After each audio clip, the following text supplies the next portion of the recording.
Welcome to స్వతంత్ర. నేను విజయ్. ముందుగా హెడ్లైన్స్ చూద్దాం. రైతులకు 24 గంటల ఉచిత విద్యుత్ ఇవ్వాల్సిందే. త్వరలో నూతన విధానం తెస్తామన్న రేవంత్.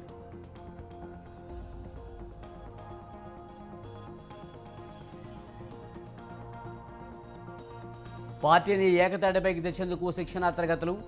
బీఆర్ఎస్ను ఎవరేం చేయలేరన్న కేటీఆర్.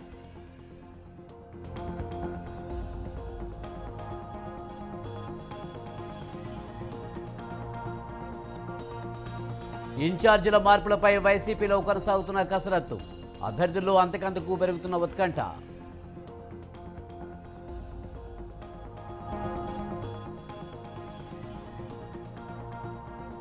ఎన్నికల వేళ టీడీపీ అధినేతకు భారీ ఊరట.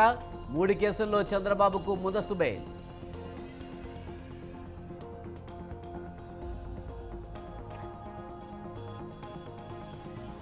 రామాలయ ప్రారంభోత్సవానికి దూరంగా కాంగ్రెస్. బీజేపీ కార్యక్రమంలో ఉందంటూ విమర్శలు.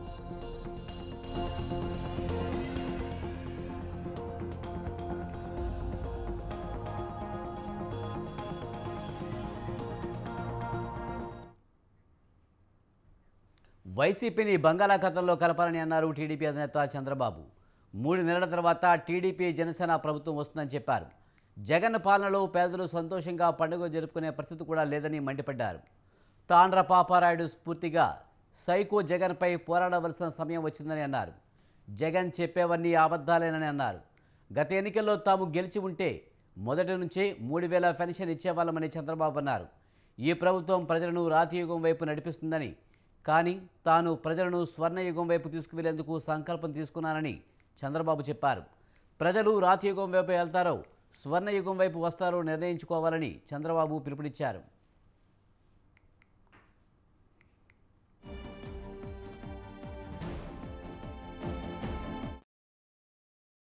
తొంభై రోజులుంది. ఒకే విషయం కోరుతున్నా, సైకిల్ ఎక్కండి, తెలుగుదేశం జనసేన జెండా పట్టుకోండి, ఎక్కడన్నా అవసరమైతే నీళ్లు తాగడానికి గ్లాసు కూడా తీసుకోండి. ఇంకో పక్క మీరు చూడండి, అప్పుల అప్పారావు, ఈ సైకో జగన్ 13 లక్షల కోట్ల రూపాయలు అప్పు చేశాడు.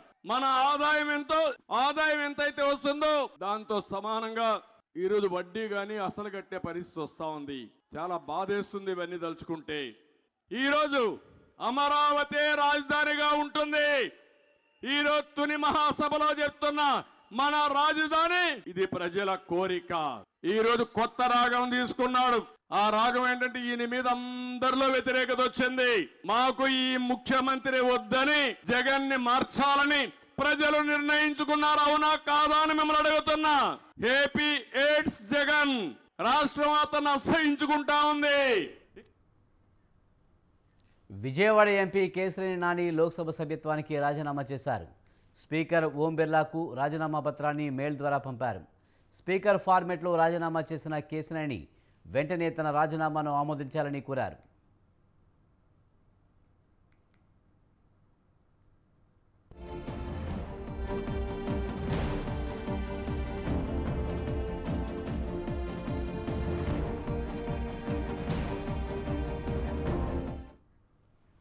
సైకిల్ దిగిన కేశినేని పయనంపై క్లారిటీ వచ్చింది. ఎంపీ పదవికి తెలుగుదేశం పార్టీకి రాజీనామా చేస్తారని ప్రకటించిన కేశినేని ఆ తర్వాత ఎటువైపు వెళ్లాలో కూడా తేల్చేసుకున్నారు. తాడేపల్లి సీఎం క్యాంప్ ఆఫీసులో ముఖ్యమంత్రి జగన్మోహన్ రెడ్డిని కలిసిన ఆయన అధికార పార్టీలో చేరేందుకు సిద్ధమయ్యారు. ఈ సందర్భంగా నాని తెలుగుదేశం పార్టీతో పాటు చంద్రబాబుపై తీవ్ర విమర్శలు చేశారు.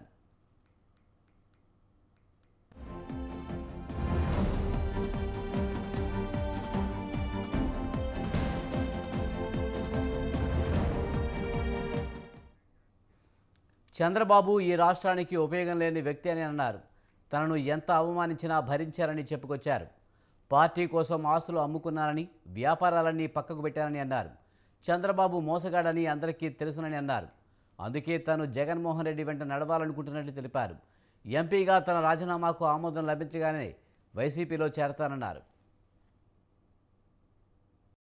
నా సొంత వ్యాపార సంస్థ కంటే కూడా తెలుగుదేశం పార్టీ ముఖ్యమని చెప్పి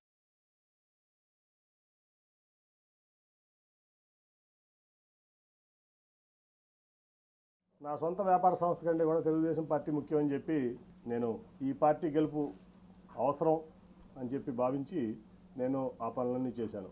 అప్పుడు అందరూ అన్నారు నన్ను, ఎందుకు నువ్వు ఈ డబ్బులు వేస్ట్ చేసుకుంటున్నావు, నువ్వు టైం వేస్ట్ చేసుకుంటున్నావు, ఈ పార్టీ గెలిచేది లేదు, ఏమీ లేదు, ఈ చంద్రబాబును కూడా ఎందుకు నమ్ముతామని చెప్పి మా సొంత సామాజిక వర్గం వాళ్ళే ఆ రోజు నన్ను మందలించారు. మరి ఒక లక్ష్యంతో నేను దిగాను, ఆయన గెలిపించుకోవడమే నా లక్ష్యం. కాబట్టి ఏమైనా పర్లేదు, నేను ఇట్లాగే ముందుకు సాగుతానని చెప్పి ముందుకు సాగితే కార్పొరేషన్ గెలిచాం, జెడ్పీటీసీలు గెలిచాం, ఎంపీపీలు గెలిచాం, పంచాయతీలు గెలిచాం, తర్వాత జనరల్ ఎలక్షన్లో కూడా గెలిచాం, అన్నీ గెలిచాం. జిల్లాలో అంతా నాదే బాధిస్తా. అప్పుడు ఖర్చు పెట్టిన ప్రతి రూపాయి నేను ఖర్చు పెట్టిందే. ఏ రోజు కూడా ఒక ఎంపీగా మరి అక్రమ సంపాదన ఇంకోటి ఆశపడకుండా నిజాయితీగా పార్టీ కోసం, ప్రాంతం కోసం, ప్రజల కోసం కష్టపడ్డా. ఇవాళ నేను అమ్ముకున్న ఆస్తుల విలువ హైదరాబాద్లో 2,000 కోట్లు, అక్షరాలు 2,000 కోట్లు. లోకేష్ గారు పాదయాత్ర ఏంటని, ఏం రైట్ ఉందని పాదయాత్ర చేయడానికి? ఆయన గెలిచిన ఎమ్మెల్యేనా, గెలిచిన ఎంపీనా? ఏం రైట్ ఉంది అంటే చంద్రబాబు నాయుడు గారు కొడుకు కాబట్టి ఓడిపోయినా గెలిచినా నువ్వు ఎట్లా అయినా సరే పార్టీ మీ నాన్నగారిది కాబట్టి నువ్వు ఏదేం చేస్తావా? ఏం త్యాగం చేసావు ఈ సమాజం కోసం, ఈ రాష్ట్రం కోసం? నువ్వు ఒక ఎంపీ వచ్చి, నువ్వు ఓడిపోయిన ఎమ్మెల్యే, నువ్వు ఒక ఎంపీ వచ్చి నీకు జీహుదురు అనాలా? గెలిచిన ఎంపీ, యాంటీవేవ్లో గెలిచిన ఎంపీ నీ యోగాలో నేను పాల్గొనాలా? ఎట్లా పాల్గొంటాను? ఏం ప్రోటోకాల్తో పాల్గొంటాను? నువ్వు ఆఫ్టర్ ఆల్ ఓడిపోయిన ఎమ్మెల్యే నా ముందు.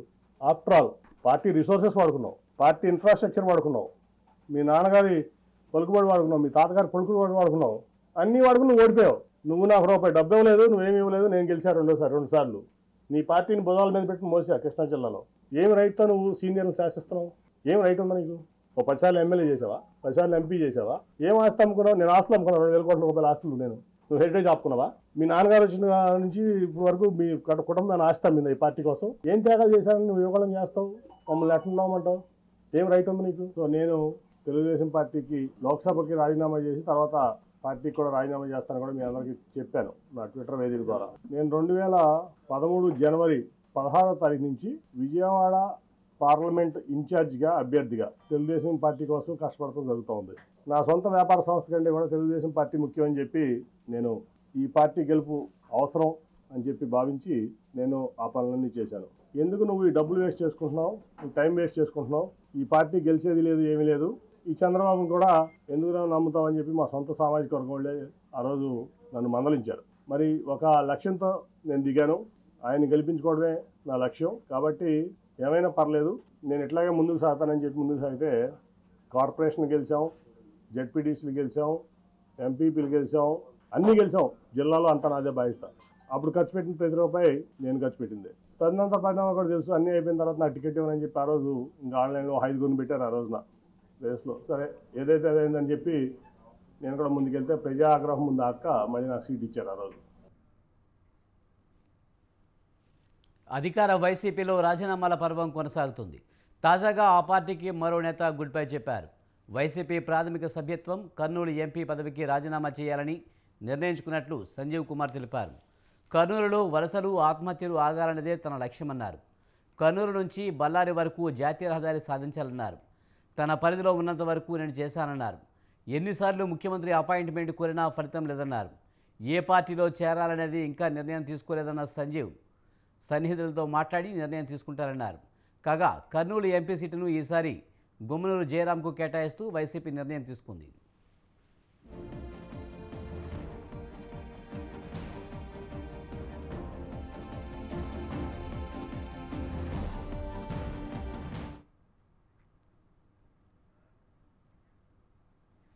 ఎన్నికల పరిస్థితులపై మాజీ ఎంపీ దగ్గుబాటి వెంకటేశ్వరరావు సంచలన వ్యాఖ్యలు చేశారు. ఇప్పుడున్న పరిస్థితుల్లో 30-40 కోట్లు ఖర్చు పెట్ట గెలిచిన ఎమ్మెల్యే సంపాదించుకునేది శూన్యమని చెప్పారు. టికెట్ రాని ఎమ్మెల్యేలు, ఎంపీలు తన దృష్టిలో చాలా అదృష్టవంతులన్నారు. ఎమ్మెల్యేలు, ఎంపీలను ఉత్సవ విగ్రహాలుగా చేసి సంపాదనంతా పార్టీ అధిపతులకు చేరుతుందన్నారు. ఎమ్మెల్యేలకు ఇప్పుడు ప్రజలకు సేవ చేసే అవకాశమే లేదన్నారు. భారతదేశంలో వన్-మ్యాన్ షో పార్టీలన్నీ ఇదే విధంగా చేస్తున్నాయని చెప్పారు. ఓడిన ఎమ్మెల్యే అక్కడే ఏడుస్తాడని, గెలిచిన ఎమ్మెల్యే ఇంటికి వెళ్ళి ఏడుస్తాడని హాట్ కామెంట్స్ చేశారు Daggubati Venkateswararao.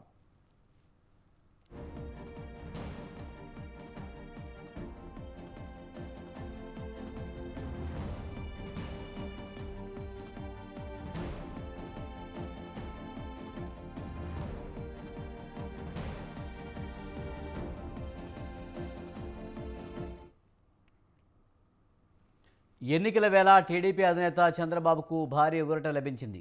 Inner ring road, ఇసుక, మద్యం కేసుల్లో ఒకేసారి ఆయనకు ముందస్తు బెయిల్ మంజూరు చేసింది ఏపీ హైకోర్టు. అదే సమయంలో దర్యాప్తును ప్రభావితం చేసేలా వ్యాఖ్యలు చేయొద్దంటూ ఆదేశించింది న్యాయస్థానం.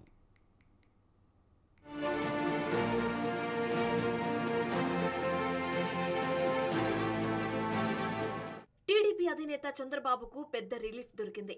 ఒకటి కాదు, రెండు కాదు, ఏకంగా 3 కేసుల్లో భారీ ఊరట లభించింది.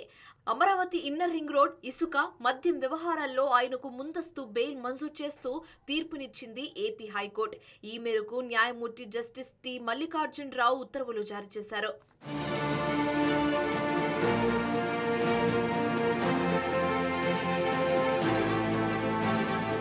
టీడీపీ ప్రభుత్వ హయాంలో ఇన్నర్ రింగ్ రోడ్, ఇసుక, మద్యం వ్యవహారాల్లో అక్రమాలు జరిగాయంటూ చంద్రబాబుపై కేసులు నమోదు చేసింది ఆంధ్రప్రదేశ్ సిఐడి. దీంతో ముందస్తు బెయిల్ కోరుతూ ఆయన రాష్ట్ర ఉన్నత న్యాయస్థానంలో 3 వేర్వేరు పిటిషన్లను దాఖలు చేశారు. వీటిపై ఇప్పటికే వాదనలు ముగిసిన నేపథ్యంలో తీర్పునిస్తూ ఉత్తర్వులు జారీ చేశారు న్యాయమూర్తి.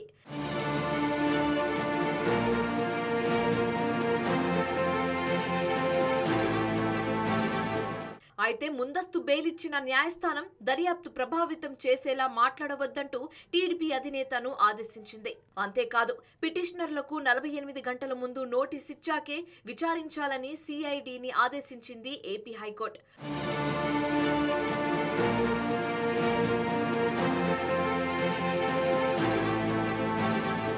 ఓవైపు సార్వత్రిక ఎన్నికలకు సమయం దగ్గర పడుతున్న వేళ 3 కేసుల్లోనూ చంద్రబాబుకు ముందస్తు బెయిల్ మంజూరు కావడంపై హర్షం వ్యక్తం చేస్తున్నాయి టీడీపీ శ్రేణులు.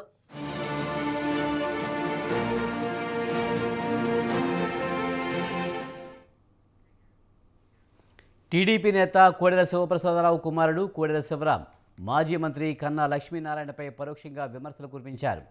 పల్నాడు జిల్లా రామకృష్ణాపురంలో కోడెల శివప్రసాదరావు విగ్రహావిష్కరణ కార్యక్రమంలో మాట్లాడుతూ సత్తెనపల్లికి కొత్తగా వచ్చిన వ్యక్తి వెనుక కాంట్రాక్టర్లు, బ్రోకర్లు, లోఫర్లు తప్ప ఎవరూ లేరన్నారు. సత్తెనపల్లి నాదేనని కొత్తగా ప్రచారం చేసుకుంటున్నారని, నిజమైన కార్యకర్తలు తన వెంటే ఉన్నారని అన్నారు. పార్టీలు మారడంలో ఆయన సీనియర్ నాయకుడని ఎద్దేవా చేసిన శివరాం ఆయన వెనుక స్వచ్ఛమైన మనుషులు లేరన్నారు. సీనియర్ నాయకులు ఎందులో సీనియర్ అయ్యా? పార్టీలు మారడంలో సీనియరా? లేకపోతే తెలుగుదేశం పార్టీ కార్యకర్తల మీద, తెలుగుదేశం పార్టీ నాయకుల మీద పోలీస్ కేసులు పెట్టించి జైల్లో లాఠీ దెబ్బలు చూపించడంలో సీనియర్ అని అడుగుతా ఉన్నా. నేను అడిగేదానికి జవాబు చెప్పాల్సింది ఆయన. అంతేకాకుండా కోడెల శివప్రసాదరావు గారి పేరు ఉండకూడదు, కోడెల శివప్రసాదరావు గారి బొమ్మ కనపడకూడదంటే ఒక్కసారి మా గుండెల్లో ఉన్న మనిషిని జరపడం నీ వల్ల కాదని చెప్పి తెలియజేసుకుంటా ఉన్నా. అదేంటది మన కుస్తీ పోటీలో కబడ్డీ పోటీలో కబడ్డీ పోటీలో ఆయన పక్కన ఎవరైనా తెలుగుదేశం పార్టీ కార్యకర్తలు ఉన్నారా అంటే కాంట్రాక్టర్లు, బ్రోకర్లు, లోఫర్లు, జోకర్లు వీళ్ళందరూ కలిసి గ్రామాల్లోకి రారు. గ్రామాల్లో పార్టీ కార్యకర్తల పడుతున్న ఇబ్బందులు పట్టించుకోరు. పార్టీ కోసం కష్టపడ్డాం, పార్టీ కార్యకర్తలకి అండగా నిలబడ్డాం, పార్టీ బలోపేతం కోసం మేము కష్టపడ్డామని. తెలంగాణలో హరితహారం కార్యక్రమాన్ని కొనసాగిస్తామని అటవీ పర్యావరణ శాఖ మంత్రి కొండా సురేఖ చెప్పారు. పర్యావరణాన్ని కాపాడవలసిన బాధ్యత ప్రభుత్వం మీద ఉందని అన్నారు. కొత్తగా ప్రారంభించే హరితహారం కార్యక్రమానికి సంబంధించి మంత్రి సురేఖ అధికారులకు కొన్ని సూచనలు చేశారు. ప్రజలకు ఉపయోగపడే చింత, సీతాఫల్, ఉసిరి, జామ, నిమ్మ, మునగ, కరివేపాకు లాంటి మొక్కలు పంపిణీ చేయాలని సూచించారు. ఈ కార్యక్రమంలో అటవీ శాఖ ఉన్నతాధికారులు, జీహెచ్ఎంసీ అధికారులు పాల్గొన్నారు. గ్రామ పంచాయతీ నుంచి మొదలుకొని పట్టణ ప్రాంతాల వరకు కూడా ఏ విధంగా ఈ యొక్క హరితహారాన్ని ముందుకు తీసుకుపోవాలనే విషయం మీద కూలంకషంగా డిస్కస్ చేస్తూ వాళ్ళకి ఆదేశాలు కూడా ఇవ్వడం జరిగింది.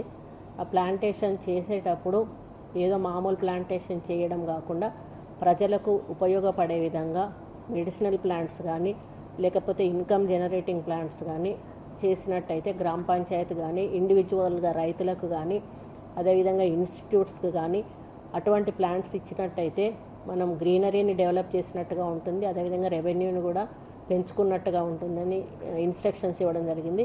ఈవెన్ ఫారెస్ట్లో కూడా అటువంటి ప్లాంట్స్ ఎక్కువగా కుంకుడుకాయ కానీ లేకపోతే పండ్లు తినడానికి సంబంధించినటువంటి పండ్ల చెట్లు కానీ ఇటువంటివి పెట్టినప్పుడు లోపల ఉన్నటువంటి కోతులు కూడా అవి తినే అవకాశం ఉంటుంది. ప్లస్ అడవిలో ఉన్నటువంటి కోతులు ధ్యానంతో మానసిక ప్రశాంతత లభిస్తుందని పర్యాటక శాఖ మంత్రి జూపల్లి కృష్ణారావు అన్నారు. ఉరుకులు పరుగుల జీవితంలో మనుషులు ప్రశాంతత కోల్పోయి ఒత్తిడికి గురవుతున్నారన్నారు. ప్రపంచ శాంతిని కాంక్షిస్తూ రంగారెడ్డి జిల్లా నందిగాంలో నిర్వహించిన once in a life time ఈవెంట్లో జూపల్లి పాల్గొన్నారు. మహర్షి వేదిక్ వర్సిటీ ఆధ్వర్యంలో కన్హా ధ్యాన కేంద్రంలో ఈ కార్యక్రమం జరిగింది. ఆధ్యాత్మిక ప్రపంచంలో దాదాజీ సేవలు గొప్పవన్నారు. కన్హా శాంతివనంలో పచ్చని చెట్లు, ప్రశాంత వాతావరణం ఆహ్లాదంగా ఉన్నాయన్నారు.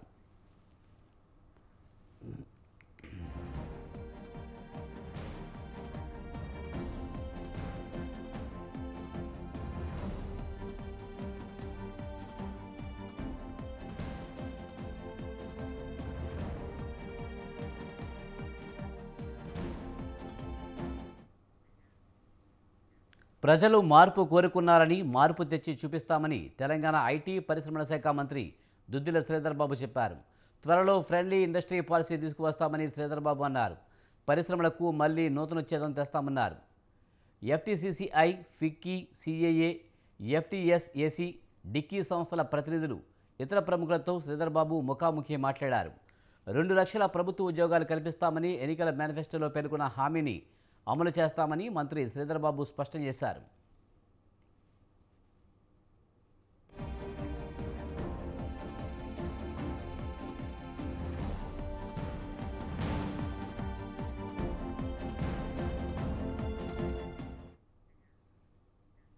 ధనిక రాష్ట్రాన్ని కేసీఆర్ అప్పుల కుప్పలుగా మార్చారని మండిపడ్డారు మంత్రి పొంగిరెడ్డి శ్రీనివాసరెడ్డి. 6 నూరైనా 6 గ్యారంటీలను అమలు చేసి తీరుతామన్నారు. ఇప్పటికే 2 హామీలను అమలు చేశామన్నారు. ప్రజాపాలన కార్యక్రమం ద్వారా అధికారులు ప్రజల కష్టాలు తెలుసుకున్నారని మంత్రి తెలిపారు. తీసుకున్న అప్లికేషన్లను పరిశీలించి అర్హులైన వారందరికీ పథకాలు అందిస్తామని హామీ ఇచ్చారు. ఎన్ని అవాంతరాలు ఎదురైనా ప్రజలకు ఇచ్చిన హామీలు అమలు చేయడానికి ప్రభుత్వం చిత్తశుద్ధితో ఉందని పొంగిరెడ్డి చెప్పారు.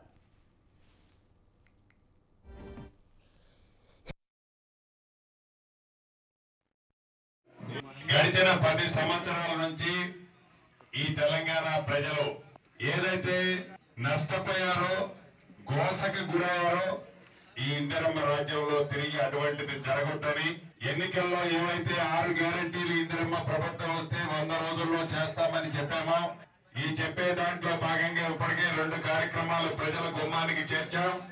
మిగతా కార్యక్రమాలను కూడా డిసెంబర్ 28వ తారీఖు నుంచి జనవరి 6వ తారీఖు దాకా మీ అందరి దగ్గర ప్రభుత్వాన్ని మీ ఇళ్లకు పంపి మీరు ఏమి కోరుకుంటున్నారు అనేది అప్లికేషన్ రూపంలో తీసుకుందాం. అప్లికేషన్లు తీసుకుంటే సరిపోదు, అది మీ గుమ్మానికి ఆ కార్యక్రమం. ప్రజలను వంచాలని చూస్తున్న కాంగ్రెస్ పార్టీకి సినిమా ఇంకా మొదలు కాలేదని, అసలు సినిమా ముందుందని బీఆర్ఎస్ కార్యనిర్వాహక అధ్యక్షుడు కేటీఆర్ వ్యాఖ్యానించారు. విధ్వంసమైన తెలంగాణను 10 ఏళ్లలో కేసీఆర్ వికాసం వైపు నడిపించారన్నారు.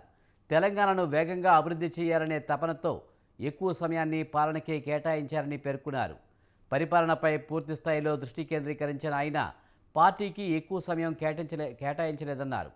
తెలంగాణ భవన్లో ఏర్పాటు చేసిన వరంగల్ లోక్సభ సన్నాహక సమావేశంలో నేతలను ఉద్దేశించి కేటీఆర్ ప్రసంగించారు. ఎప్పటికప్పుడు సమావేశమై పార్టీని బలోపేతం చేసే దిశగా ముందుకు సాగుదామన్నారు.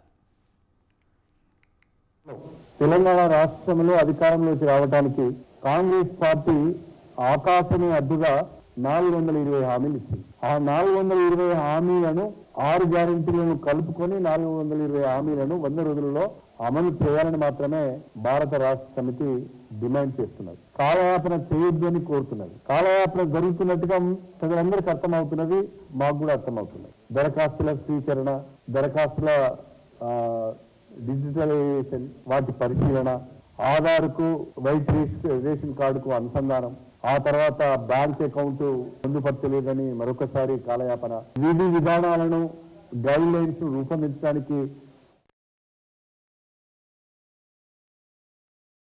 వాడిమితో అంతర్మదనం జరుగుతుందా? ప్రజలకు కార్యకర్తలకు దూరమయ్యామని భావిస్తున్నారా? పార్లమెంటు రివ్యూ సమావేశాల్లో అగ్రనేతలు బహిరంగంగానే ఈ వాస్తవాన్ని అంగీకరిస్తున్నారా? ఎమ్మెల్సీ కవిత వ్యాఖ్యలు ఇందులో భాగమేనా? ప్రజలకు కేడర్కు దగ్గరయ్యే ప్రయత్నం బీఆర్ఎస్ అధిష్టానంపై దృష్టి సారించిందా? Watch the story. రాష్ట్రం ఏర్పడిన నాటి నుంచి అప్రతిహతంగా సాగిన బీఆర్ఎస్ క్లిష్ట పరిస్థితిని ఎదుర్కొంటోంది. తెలంగాణ అసెంబ్లీ ఎన్నికల్లో అనూహ్యంగా ఎదురైన ఓటమిని బీఆర్ఎస్ శ్రేణులు జీర్ణించుకోలేకపోతున్నాయి. అందుకే ఓటమి కారణాలపై పార్టీలో చర్చల పరంపర జరుగుతోంది. తెలంగాణ భవన్ వేదికగా వరుసగా పార్లమెంటు నియోజకవర్గాల వారీగా సమీక్షా సమావేశాలు నిర్వహిస్తున్నారు. బీఆర్ఎస్ పార్టీ వరుసగా 2 సార్లు అధికారంలోకి వచ్చినప్పటికీ క్రమంగా ప్రజలకు పార్టీ క్యాడర్కు దూరం అయ్యామనే అభిప్రాయం నాయకుల్లో వ్యక్తమవుతోంది.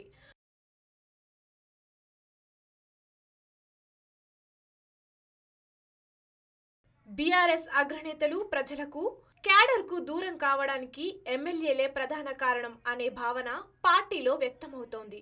క్షేత్రస్థాయిలో ప్రజలతో మమేకమై వారి అభిప్రాయాలను అంచనా వేసి అధినేత ఫీడ్బ్యాక్ ఇవ్వడంలో ఎమ్మెల్యేలు దారుణంగా విఫలమయ్యారు. నిజామాబాద్ పార్లమెంటు సమీక్షా సమావేశం సందర్భంగా ఎమ్మెల్సీ కవిత చేసిన వ్యాఖ్యలు బీఆర్ఎస్ వర్గాల్లో చర్చకు దారితీశాయి. దీంతో బీఆర్ఎస్ పార్టీలో అగ్రనేతలకు క్యాడర్ మధ్య గ్యాప్ ఉంది అనే విషయం మరోసారి బహిర్గతం అయినట్లు చర్చ జరుగుతోంది.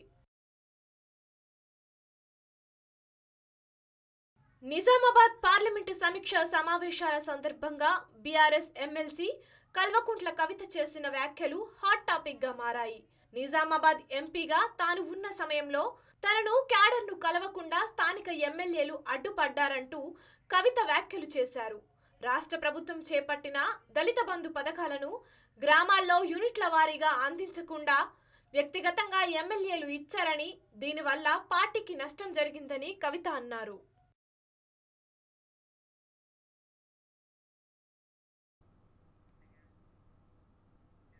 అనంతపురం జిల్లా రాయదుర్గం టీడీపీలో వర్గపోరు లేదని మాజీ జెడ్పీ చైర్మన్ పూల నాగరాజు అన్నారు.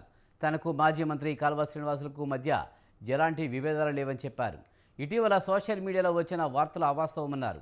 ఎమ్మెల్సీ దీపక్ రెడ్డి రాయదుర్గం ఎమ్మెల్యే అభ్యర్థిగా పోటీ చేసేందుకు మంతనాలు జరిగాయనే వార్తల్లో వాస్తవం లేదని తెలిపారు. తమ కులదేవత అయిన మారెమ్మ అమ్మవారికి మొక్కు చెల్లించుకునేందుకు మాత్రమే విందు ఏర్పాటు చేశామని, ఇందులో ఎలాంటి రాజకీయం లేదని చెప్పారు. రాయదుర్గం ఎమ్మెల్యే టికెట్ ఎవరికిచ్చినా తన పూర్తి మద్దతు ఉంటుందని తెలిపారు. ఇంకో పెద్ద క్యాంపెయిన్ అవుతారేమో అని ఇప్పుడు అనిపిస్తుంది. అంటే మా జీవితం పబ్లిక్ నినాదాలు కానీ ఎక్కడికైనా వ్యతిరేక కార్యక్రమాలు చేయలేదు.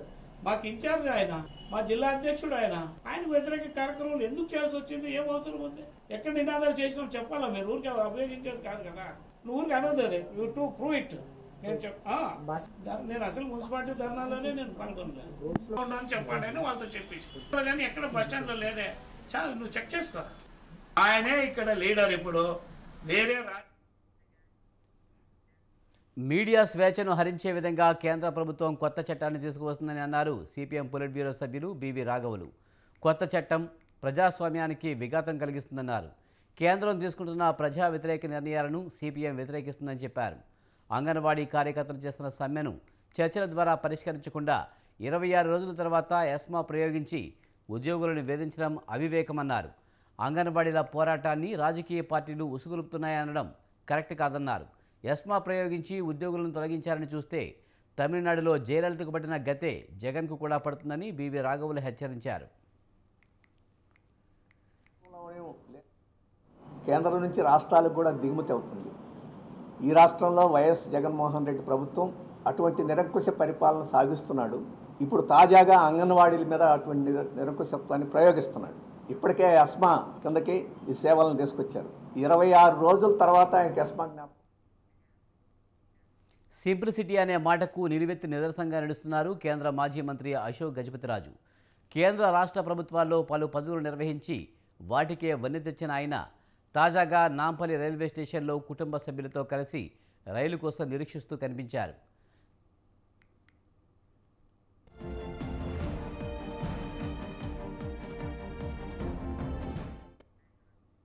విజయనగరం సంస్థాన వారసుడిగా రాజకుటుంబానికి చెందిన అశోక్ గజపతిరాజు కావాలంటే విమానాల్లో లేదంటే కార్లలో బ్రహ్మాండంగా ప్రయాణం చేస్తే వీలుంది. కానీ ఆయన తన కుటుంబంతో కలిసి సామాన్య ప్రయాణికుడి మాదిరిగా రైల్వే స్టేషన్లో కూర్చుని కనిపించడంపై ప్రయాణికులు ఆశ్చర్యపోయారు.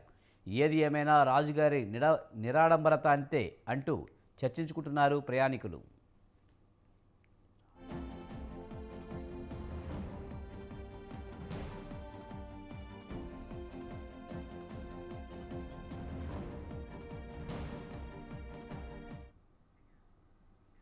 2 రోజుల పాటు ఏపీలో పర్యటించిన కేంద్ర ఎన్నికల సంఘం సభ్యులు పలు రాజకీయ పార్టీలు ఉన్నతాధికారులతో సమావేశమయ్యారు. ఎన్నికల నిర్వహణకు చేయాల్సిన ఏర్పాట్లు, భద్రతపై చర్చించారు. రాష్ట్రంలో ఎన్నికలు పారదర్శకంగా నిర్వహించేందుకు చర్యలు చేపడుతున్నట్లు సిఈసి ప్రధాన అధికారి రాజీవ్ కుమార్ తెలిపారు. రాష్ట్రంలో మొత్తం 4.07 కోట్ల ఓటర్లు ఉన్నారని, తొలిసారి ఓటు హక్కు వినియోగించుకుంటున్న వారు 7.88 లక్షల మంది ఉన్నారని తెలిపారు. పురుషుల కంటే మహిళలే ఎక్కువ ఓటర్లు ఉన్నట్లు తెలిపారు.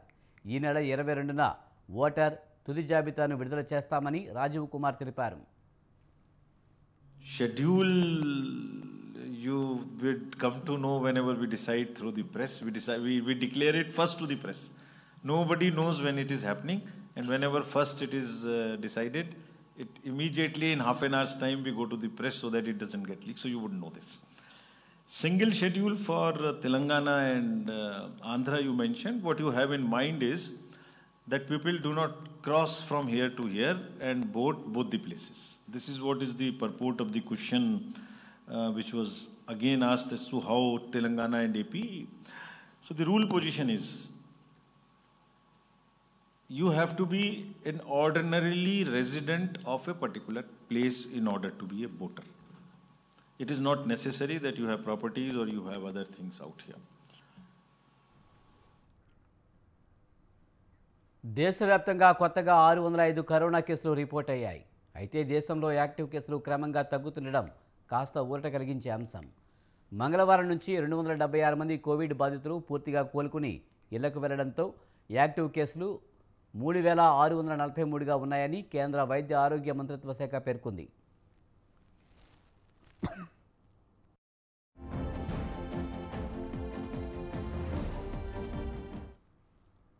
యాక్టివ్ కేసులు ఒక పక్క తగ్గుతున్నా కేరళ, కర్ణాటకలలో ఇద్దరేసి చొప్పున 4 చనిపోయారని మంత్రిత్వ శాఖ తెలిపింది.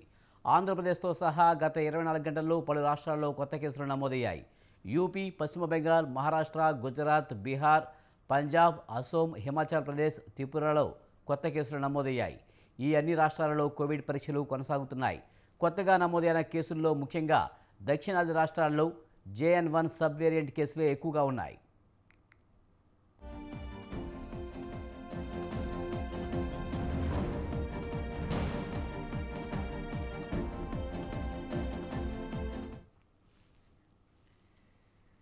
ఇవి ఈ బ్రిటన్ విశేషాలు. చూస్తూనే ఉండండి స్వతంత్ర.